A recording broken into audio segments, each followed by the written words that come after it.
Have you ever looked at your cactus and succulent garden and thought something's not quite right? It feels just a little flat, maybe too static.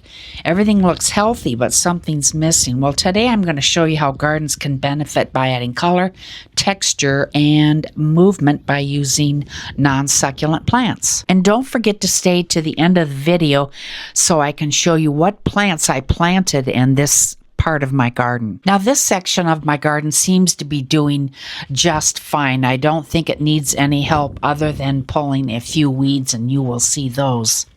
What you saw a minute ago was the Kalanchoe luciae, the flapjacks. There it is, the orange ones, and that is a Manfreda undulata that you just saw, and here is Pineapple Express. Now, I feel there's a lot of color going on in this section of my garden, so I don't feel it needs anything else with what I have now, and that was Delosperma right there. Okay, now we're coming up to our first non-cactus and non-succulent plant, and this plant is purple fountain grass. Now, I will not be planting this one in the ground. I'm going to put it in a container and put it on a spot on my patio. However, this plant would work great in a cactus garden. It can add a lot of movement to your garden, and you can hear, you know, the leaves kind of rustle in the wind, so that will add a lot of movement and texture to your garden. Okay, so this will get 3 to 5 feet tall.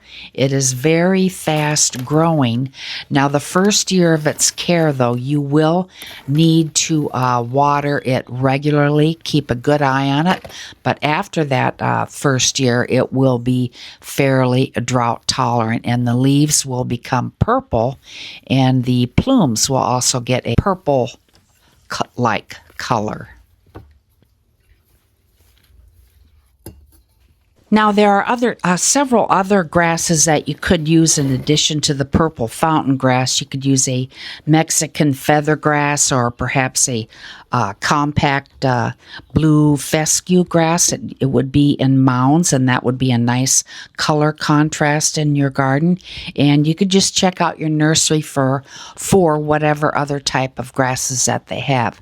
Now, I'm swapping out my salvia that you just saw a moment ago for this purple fountain grass. Even though this is not a succulent area, I'm just showing you the type of plants that would look good in a succulent garden, and we will get to that when I will show you what I'm planting in that front yard garden of mine where it looks a little bleak, and I'm going to add some color. Now, these salvia plants, they would also look good in the garden, and you could actually place them into your succulent and cacti garden in the pots. That would also add a little bit of color. So here I'm showing you these planters that my husband built, and my objective is to kind of cover up our tent trailer plus the view of the neighbor's house across the street. So hopefully that'll happen soon. Okay, now here is another part of my succulent garden in the backyard. This is lavender. So that is another drought tolerant plant that mixes very well with succulents and cacti. Now, this is the garden that I showed you a few videos back where I was redoing it. I still have not finished this section of the garden. I want to thin out some of the plants in here because they were getting too crowded, but this first half I did thin out. Now, this is coastal rosemary, and that gets kind of a real pretty little white flower on it. And then here's some other plants that I have in that same garden, and you can see there's still a little more work I have to do in here. And Euphorbia millii, that is also a good plant to add color to your garden. Now, that is a succulent, but that is one of the plants that, for me, flowers fairly consistently and adds a bright pop into the garden here. Okay, and now I'm going to go down and show you my corner garden. Now here, this is kind of a mess. I'm just experimenting with stuff in here. Right here I have French lavender. and just some other various things in here, which is actually quite the mess. Okay, so here is my corner cacti and succulent garden, and here is another euphorbia millii to give color to this area.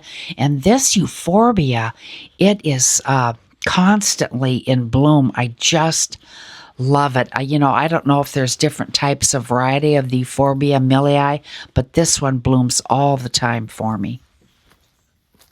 Now, in addition to adding, some tall grasses, ornamental grasses to your garden, adding California native plants would be a great idea if you lived in California, because they are suited to our environment and suited to a hot, dry climate. And so here I'm showing you a plant that I was so happy that I came across, because I've been looking for this plant for a long time.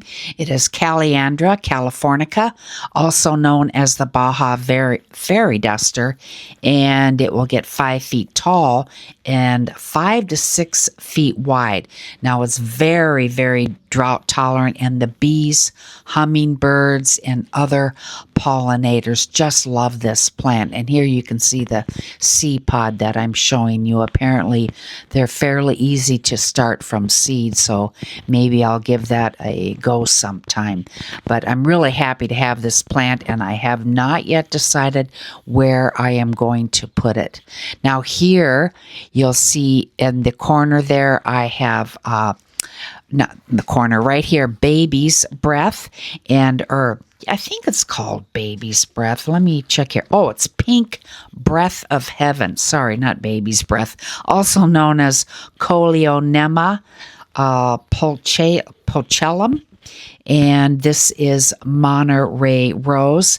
Now, this plant too is drought tolerant. However, during its first year of care, you need to make sure you do keep it watered on a fairly regular basis until it gets established and the roots, get a good hold in the ground.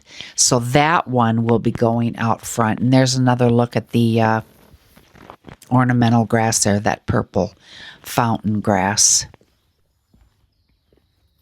And of course, having a cactus in bloom will always add color to your garden. This is Trichocereus grandiflorus, and I'm anxious to see those bloom. Okay, so here I'm showing you another California native, and this is California buckwheat.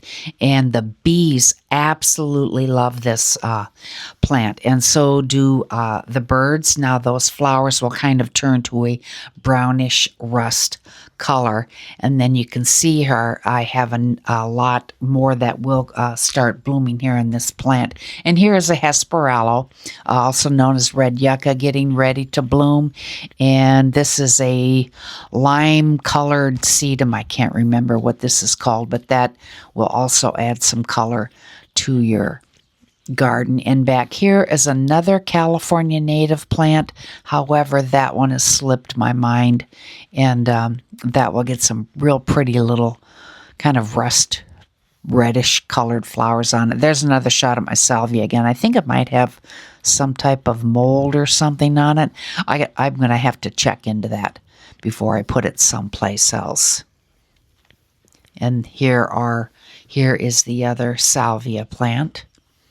And as I said before, you could put these pots in the garden among all of your plants. I haven't quite decided where to put these guys yet. This is just a temporary spot. And here's the full name on this salvia plant.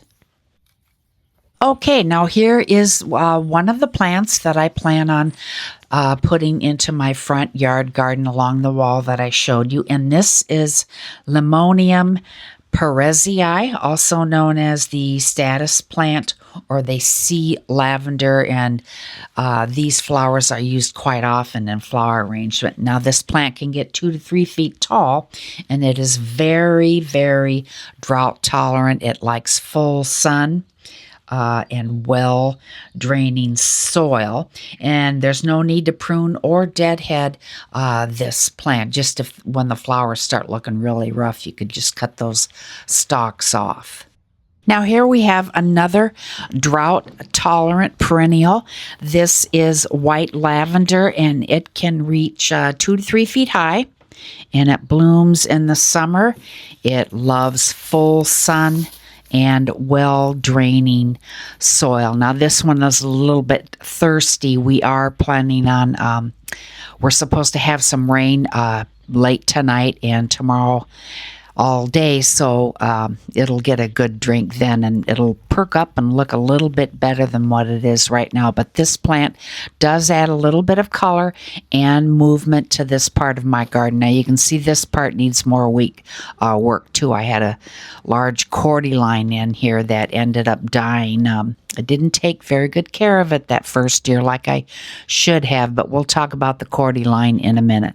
Now here is the cordyline plant. It does require regular watering during the first year of growth, and after that it will become fairly drought tolerant and it will give movement to your garden. And finally, we have the statice and the coleonema that I'm going to be planting out in my front garden along the wall. Okay, so once again, here is that garden, and you can see that I do have 2 cordyline back there, which do add some movement to the garden, which is nice, and some additional color, but this garden does need more. The moment you can see that everything is pretty much the same height in this garden, but those sticks on fire in the back, they will get tall, so that'll give this garden some depth. And you always want to plant your low plants in the front, in the middle, perhaps maybe some flowering plants, and then in the back, your larger plants, and you could put some moving grasses back there. That would look great. Okay, now in this spot, you can see that pathetic little stick in the back. That was a Petalanthus bracteus that I overwatered and killed. Okay, so here now you can see that I have everything, those 2 plants planted in there. I have the coleonema there next to the jade plant. Now that is rather close, but that's okay. I may end up moving the jade plant later on. And here you can see the statice plant that I have in the middle, and that does give some color to the garden, and I really do like that plant. I think it's going to look really pretty in here. Okay, so we're going to go back down the side of this garden again, and you can see my cordyline. The wind is blowing it a little bit.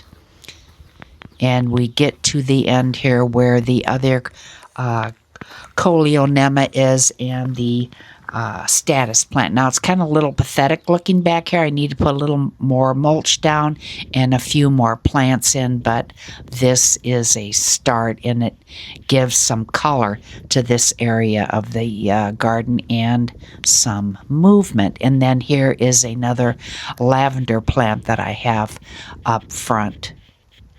So all in all, I think everything turned out pretty good. There's still more to be planted in this area. I want to thank you so much for watching my video. Oh, you can see a bee that's already found this statice plant. That's pretty cool. Okay, anyway, thank you so much for watching my video. Check back with me next time to see what I'm up to. Bye.